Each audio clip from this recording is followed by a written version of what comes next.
33 വർഷങ്ങൾക്കു ശേഷം അഭയം തന്ന കൈകളെ തേടിയെത്തി ഒരു മകൾ. തിരുവനന്തപുരം അമ്മത്തൊട്ടിലിൽ നിന്നും സ്വീഡിഷ് ദമ്പതികൾ ദത്തെടുത്ത മായയാണ് തന്റെ പോറ്റമ്മമാരെ കാണാനെത്തിയത്. കാലങ്ങൾക്കിപ്പുറം തങ്ങൾ പോറ്റിയ മകളെ കണ്ട സന്തോഷത്തിലാണ് അമ്മമാർ.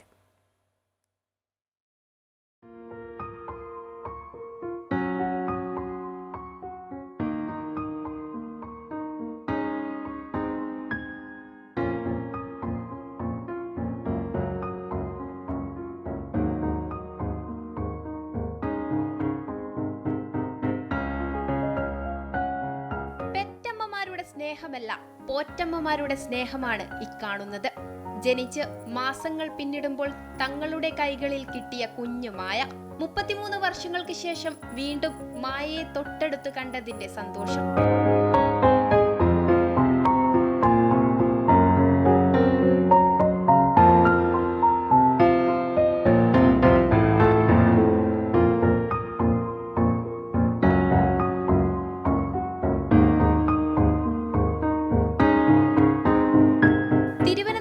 ശിശുക്ഷേമ സമിതിയിലെത്തിയ മായയെ 2ാമത്തെ വയസ്സിലാണ് സ്വീഡൻ ദമ്പതികൾ ദത്തെടുത്തത്.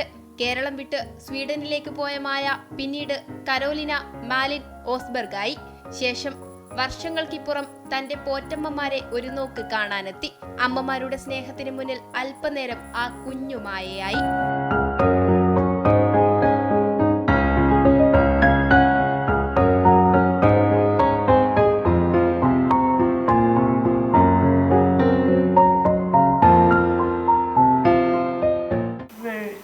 Very happy.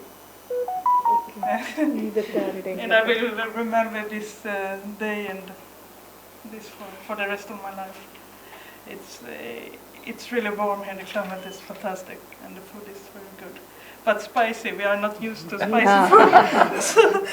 മായയെ കണ്ടതിന്റെ സന്തോഷം ഈ അമ്മമാരുടെ മുഖത്തും നിറഞ്ഞിരുന്നു. മാറി മാറി നൽകിയ ചുംബനത്താൽ അവളെ സ്നേഹത്തിലാഴ്ത്തി. കണ്ടപ്പം നമുക്ക് സഹിക്കാൻ പറ്റാത്ത നെഞ്ചിനകത്തൊരു എന്തോ ഒരു നമുക്ക് പറയാൻ അറിയിക്കാത്ത നമുക്കൊരു സങ്കടം വരും. നമ്മളെ മക്കൾ എത്ര വർഷം കാണാതെ നിന്നിട്ട് നമ്മളെ കാണുമ്പോൾ ആദ്യമായിട്ട് വന്ന് കാണുമ്പോൾ ഒരു പക്ഷേ ഇത്രയും 10-30 വർഷം, 30 മോളെ 89-ലാണ്, അപ്പം 35 വർഷം വരെ ആവുകയാണ്. അപ്പോഴും കാണുമ്പോൾ നമുക്ക് ചിന്തിക്കാമല്ലോ സ്വാഭാവികമായിട്ട്. കാണുമ്പോൾ നമ്മളെ പഴയ കാര്യങ്ങളും അന്ന് നമ്മളെ അമ്മ എന്ന് വിളിച്ചിട്ടുണ്ട്. അമ്മ എന്നാണ് എല്ലാ കുഞ്ഞുങ്ങളും അങ്ങനെ വിളിക്കുള്ളൂ. ഇപ്പോഴത്തെ പോലെ ആൻറ്റി അങ്ങനെയൊന്നുമല്ല, അമ്മ എന്ന് തന്നെയാണ് അവർ അന്നും വിളിച്ചത് എല്ലാ കുഞ്ഞുങ്ങളും. അപ്പം അങ്ങനെ ഒരു വിഷമം പെട്ടെന്ന് നമുക്കൊരു സങ്കടം മനസ്സിൽ തട്ടും. ഭർത്താവിനൊപ്പം കേരളത്തിലെത്തിയ മായയ്ക്ക് പോറ്റമ്മമാരും സമിതി ഭാരവാഹികളും ഗംഭീര സ്വീകരണമാണ് ശിശുക്ഷേമ സമിതി ഓഫീസിൽ ഒരുക്കിയത്. അമൃത ന്യൂസ്, തിരുവനന്തപുരം.